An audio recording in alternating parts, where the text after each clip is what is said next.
Welcome everybody that's joining us for Summer Sizzlers. We're going to get started in a couple minutes as more people filter into the webinar.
Well, welcome everybody to our Summer Sizzler series. This is our second to last session, session tonight. So we're almost through to the end of it. I'm David Preziosi, Executive Director, Preservation Dallas. I just want to thank everybody for joining us tonight. And I also want to thank our series sponsor this year, McCoy Collaborative. We're so grateful for them helping to underwrite the series this year. And so now I want to turn over to Irene Allenger, who will take it away and introduce our speaker for this evening and tell us about the last session next week. So, Irene.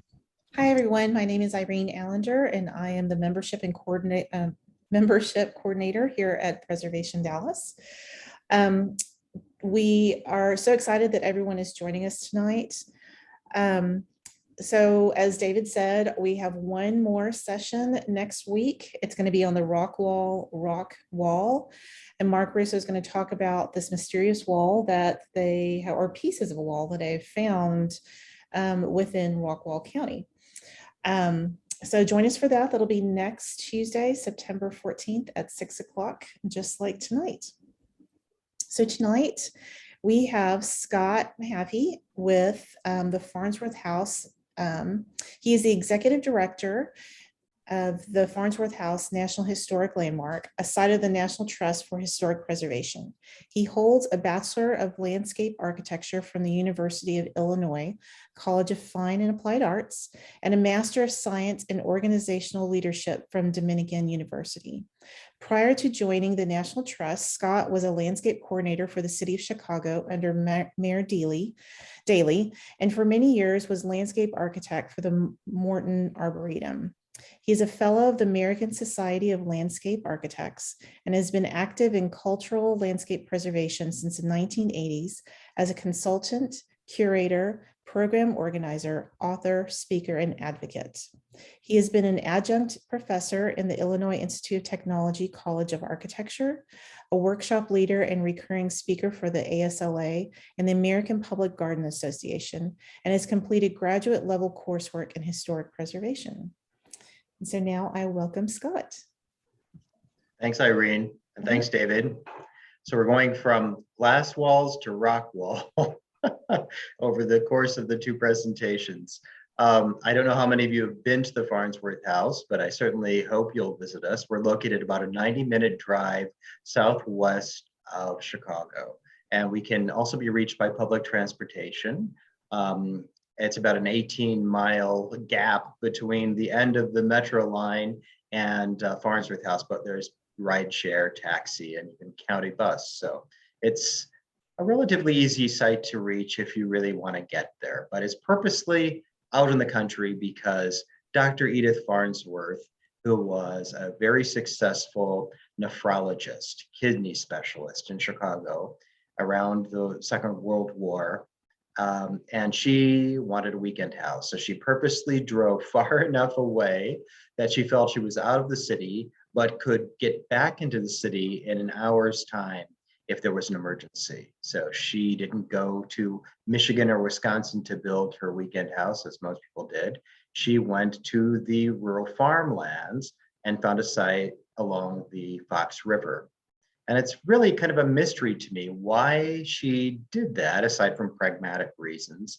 Until recently, I found a family photo of her at their summer house in Castine, Maine, when she was growing up. And there she is spending time with her friends along the river. So I think rivers had a real she had a soft spot in her heart for rivers. But this is the downside of being located on a river. And if you know anything about the Farnsworth House, you probably know about our infamous history and recurrent history of flooding. Mies van der Rohe was the architect. He was the last director of the Bauhaus School of Design in Germany, came to Chicago in 1938 to direct the School of Architecture at then Arbor Institute, soon became Illinois Institute of Technology. And this really was his first built work outside of the IIT campus. He did have other commissions, none of them came through. So Dr. Farnsworth was the first to give Mies an opportunity to build something that wasn't a utilitarian university structure. Some of you might think that Farnsworth House looks very utilitarian. It is a prime example of his less is more philosophy. He set the finished floor level 5'3" above grade because that was their understanding. That was a foot higher than the highest recorded flood, highest known flood ever recorded. Unfortunately, what they didn't take into account was the development in the Fox River watershed, the exponential increase in pervious surface area, and of course, climate change, which they could not have foreseen in the 1940s and 50s. So it's something that we will continue to deal with. And David asked me just to tell you a little bit about the flood mitigation system, because you may have read something about that. There were approximately 17 studies done as to what could be done to mitigate flooding and flood damage at Farnsworth House. And the one that was selected was a hydraulic lift system that literally lifts the house 8.5 feet above the current finished floor level. It takes about 45 minutes.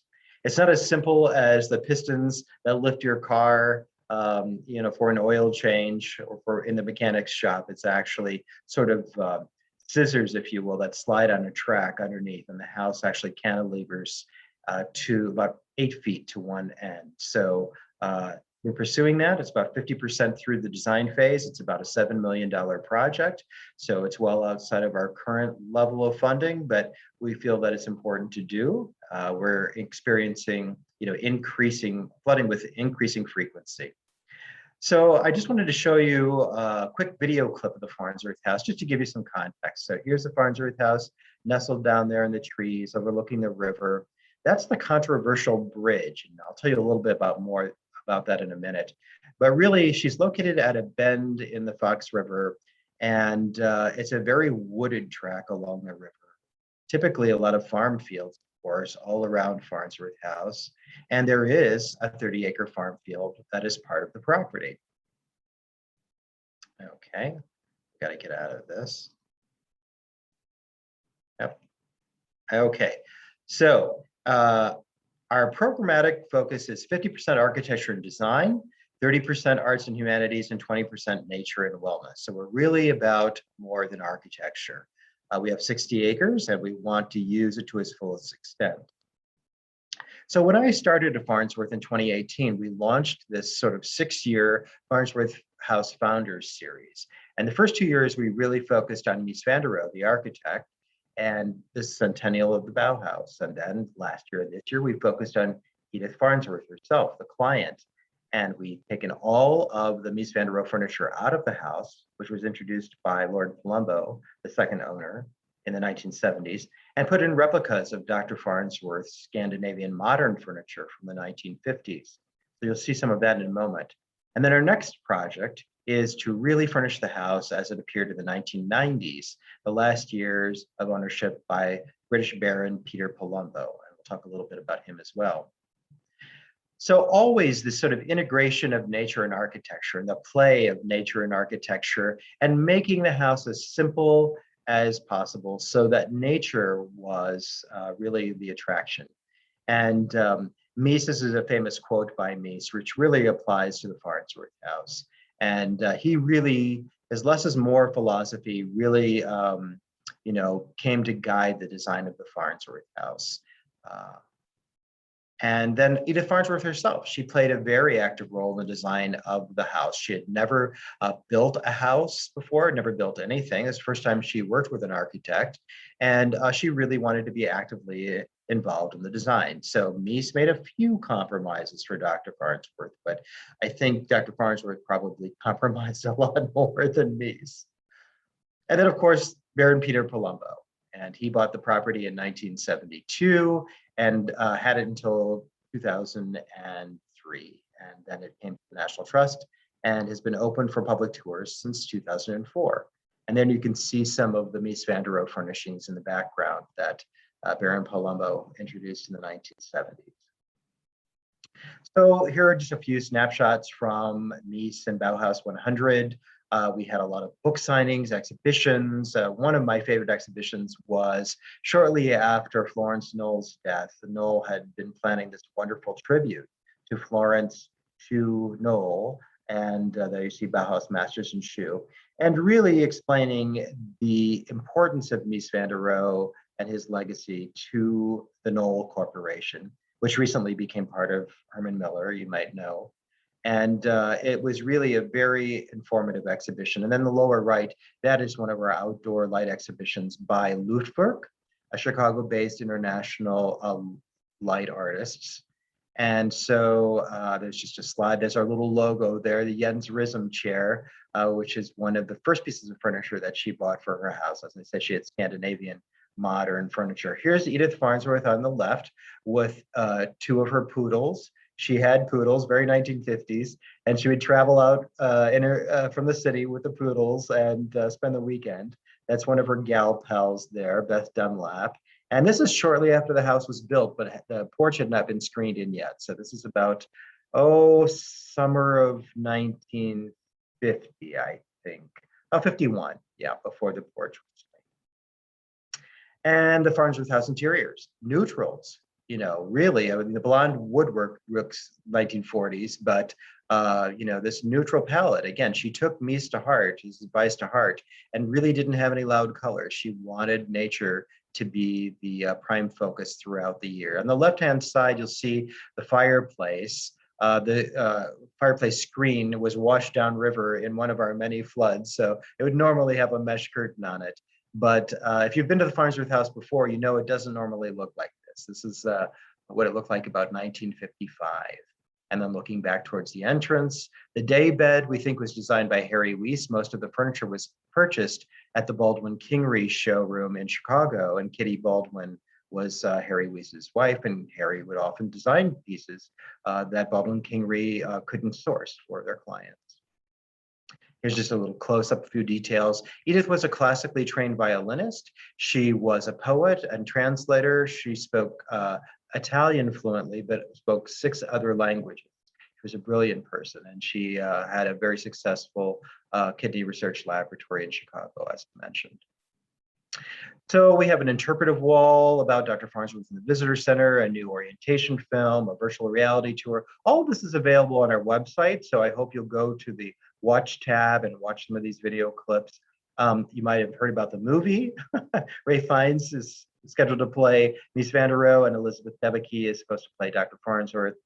We'll see if this happens. You know, the whole Hollywood film industry was upset by COVID, so we'll see if this happens. There's a new book, though, in the lower right, and that's really a good read. It's very accessible. It was published by Penguin Random House, and it's called Broken Glass. And it really has a lot of new information about the Farnsworth House and tells the story from Dr. Farnsworth's perspective for the first time, because she's been relegated to the footnotes really since the house was built. We have active exhibitions in our gallery space. These are just our 4 seasonal exhibitions this year. And a lot of programs. And of course, just like you, we have virtual programs now during COVID. So our focus has really been on Dr. Farnsworth's life and legacies, and also promoting women in medical research, in design, in architecture, construction. So really that's been our programmatic research over the past 2 years. And then Mod and Merry, our annual event. We invite a guest designer every year to do their take on a mid-century holiday house. And then we determine the theme in advance, and we do exhibition merchandising and graphic design that complements that designer's theme. So this was last year's theme. Unfortunately, at the last minute, the state of Illinois closed all indoor museum spaces. So I told everybody it was like going to the Macy's windows, you know, looking in. You could see and you just couldn't go in. So it hurt our attendance a bit, but we have really established, you know, a growing audience of followers who really enjoy this event. And we usually have cocktail party fundraisers, so that's the highlight of many people's, you know, holiday season. So we're hopeful that once COVID is under control, we'll resume that again. So Every Line is a Decision is really our next program, focusing on this guy, Baron Peter Palumbo, and he's quite a character, still alive and kicking at 86, and very interesting man. And so our areas of focus are architecture, arts, culture, and nature. And boy, he's been involved in all 4 of them. He's really served on almost every museum board in the UK, several in the United States, still actively serves on several. He was the chairman of the Pritzker Architecture Prize for over a decade, so has really left quite a legacy in the realm of arts and architecture preservation and promotion. Well, here's what the Farnsworth House looked like when Peter Palumbo bought it. Dr. Farnsworth, I'll talk about that bridge for a moment. In 1967, we received a letter from the state of Illinois saying that they were condemning 2 acres, 2+ acres of her land to build a new highway bridge, and it was going to be too close to the house.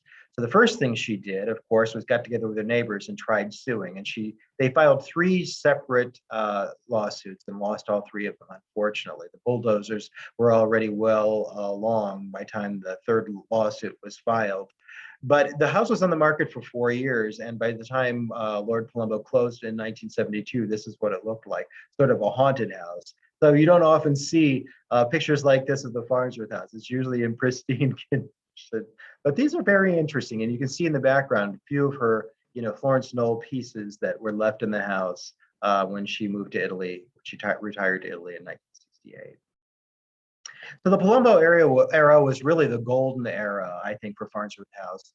He restored the house twice, once in 1971, 72, and then again in 1996, 97 after a devastating flood. It was a giant goldfish bowl. The whole Fox River Valley flooded about, oh gosh, I'm thinking it was about 12 feet deep. So it was really, you know, flood of biblical proportions. Well, a big tree came down the river and crashed into the house, and it filled with water. So that was terrible. Anyway, by the 1990s, it was Lord Palumbo was an inveterate collector, and so it was filled again by the 1990s. So we're really basing our refurnishing on these photos from the 1990s. Very interesting pieces, some of which there's a Larry Bell light box there on the table in the sleeping area. Lord Palumbo's collection of teddy bears, some of which are, date back to the turn of the last century.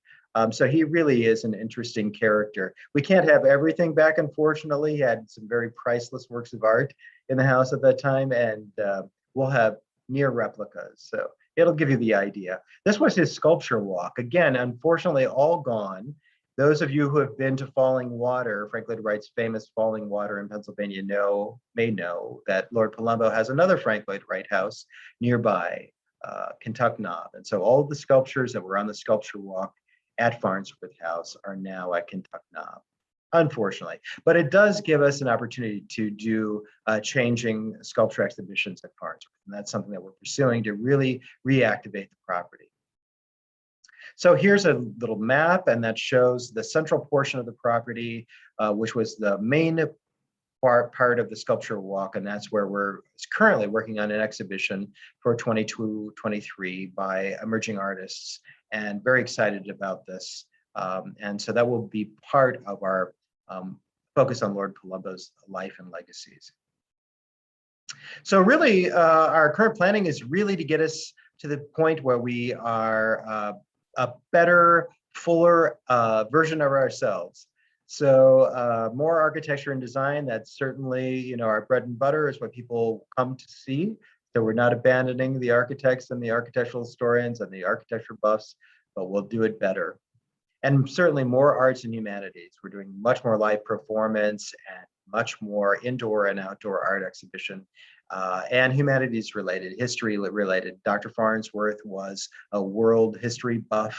She was very interested in the history of European culture in particular, as was Lord Palumbo. So there are a lot of resonances with the former owners of Farnsworth House. This was a staged reading that we did about a year ago, actually. It was last September, and people are socially distanced. So it was very successful.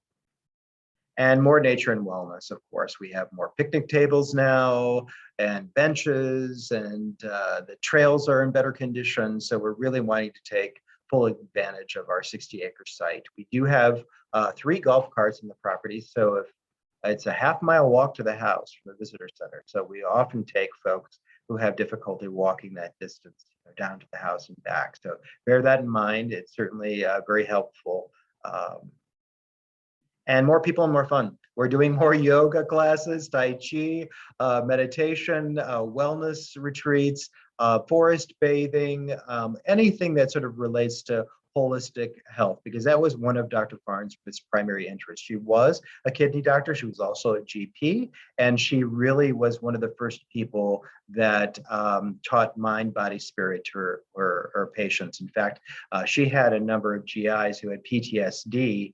They didn't call it that then, but after the war, and she was providing counseling, and Northwestern Hospital gave her a cease and desist order and said, you're putting us at risk because you're not a psychologist or a psychiatrist.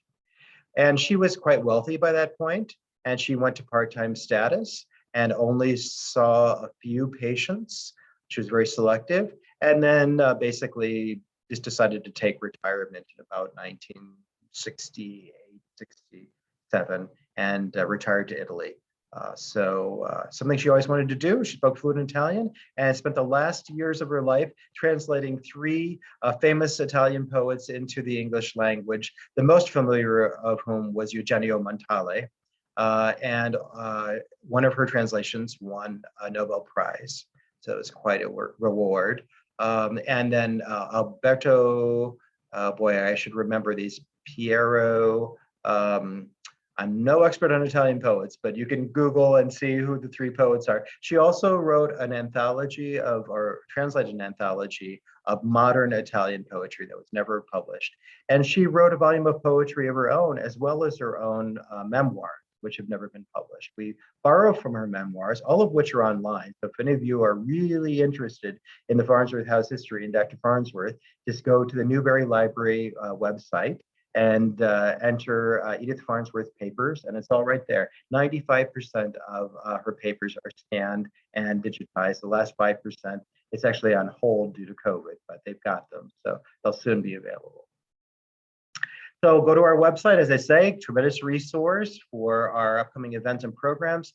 This Saturday, if anybody has friends in Chicago or might be traveling to Chicago, we're doing a Southside Modern Trolley Tour, which will be fantastic. We're going through the communities of Chatham, which is part of Avalon or Avalon Park, and Mary Nook, which is a very interesting World War II era subdivision, and then the Pill Hill section of Calumet Heights, which is a beautiful area, and it was called the Black North Shore in the 1970s and 80s, reference to the wealthy North Shore of Chicago. So it is, all three of these communities are predominantly African American, very well-heeled and beautiful architecture, and some really wonderful mid-century modern homes. So we still have a few tickets available. If anybody has friends in Chicago, encourage them to register. Also want to give you a heads up if you plan to visit that our lower terrace is under restoration currently.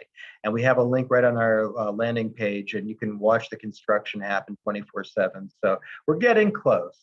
About the 1st of October, we think it'll be opening, ready again. So everybody's approaching the Farnsworth from the backside at this point, and we hope to return everybody to the front entrance soon. It's a marvelous house. Those of you who don't know much about its history, I hope I've given you some inspiration. I again want to recommend that you watch the videos on our Watch tab. We've got several interesting articles on our Read tab, and then of course the book by Alex Beam, Washington Globe journalist and a Boston Globe journalist, and it's really a good read, really engaging, and I thank you so much for your time. I'd be happy to answer any questions. All right, let's see. I think we do have some. So one person has asked, how did they add the hydraulic piers? Has there been a catastrophic flood since they were installed? We don't have the hydraulics in place yet. It's a $7 million project and we don't have the money. So we're about 50% through the design phase, and we've got to raise the money to finish the construction documents, let alone raise the $7 million required to install it. But it's really fascinating. The house will be lifted off its foundations. It's basically on concrete piers to bedrock.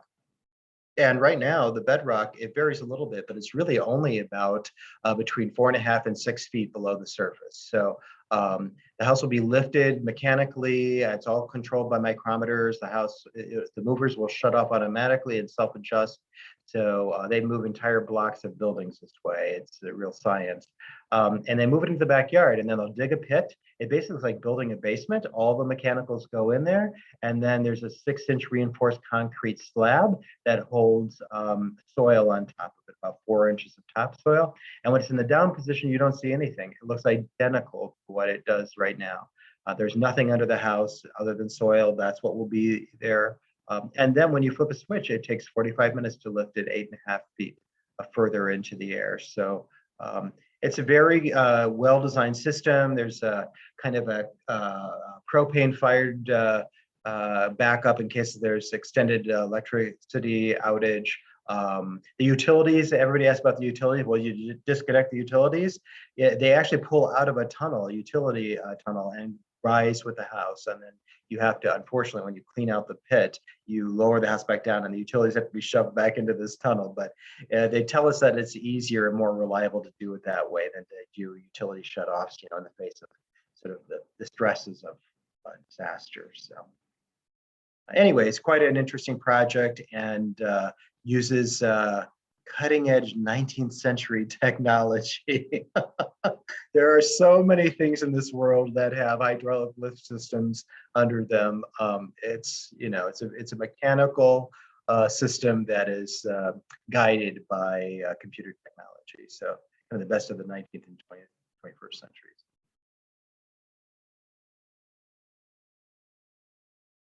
Thank you. Does anybody have any other questions? Oh, okay. So I do have a couple more. It says, how much of the 7 mil has been raised for it? And I think you said 50%?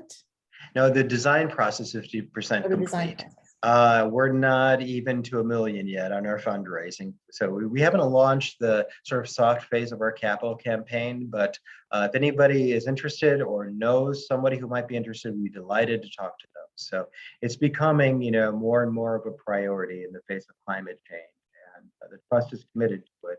Of course, the house itself needs about $4.5 million of restoration work right now. So, sometimes it's a balancing act.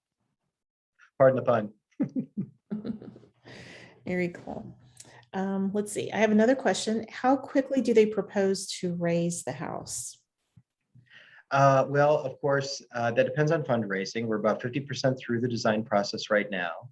And so if we can get the design and the bid packages out in 2024, that's our goal. We hope to start construction in 2026, 2027. So, we're not too far off, maybe 6 years, 5 or 6 years. Of course, climate change could hasten that, could push it up. The interesting thing, though, is that the Army Corps of Engineers really regulates the Fox River Valley. And we have only about 12 inches of water under the house at the worst in most situations. Last year, we were in the news service again because we had water about 3 inches below the steel. But thankfully it went back down. But that's an exception. The house has not had water in it since 2012. And that was the floor slab was saturated. Water going in under the door, though, that was last in 2008. So that gives you an idea of interval. And then before that, the worst flooding was in 1996 and 97. So from historical data, we think that house is probably flooded, actually had water in it about 7 times in 7 decades. So on average, about 1 to 10 years. That's quite a bit. Yeah, when you look back, yeah, been kind of messy. Okay, let's see. I have another question. It says, how thick are the glass walls? That's interesting. 1/4-inch plate glass. When you go on a tour, David has been on a tour, he can tell you that's part of the story. The 4 remaining original windows have a safety film on them, and there's a seam down the middle. So you can tell pretty quickly which ones are the last 4 remaining windows. As the windows have failed over the years, they've been replaced with tempered glass. And we've learned a lot over the years. When the light is just right, you can see the roller marks from the earliest window replacements, because when they roll the molten glass, if you cut the glass with horizontal roller marks, it's less visible than vertical.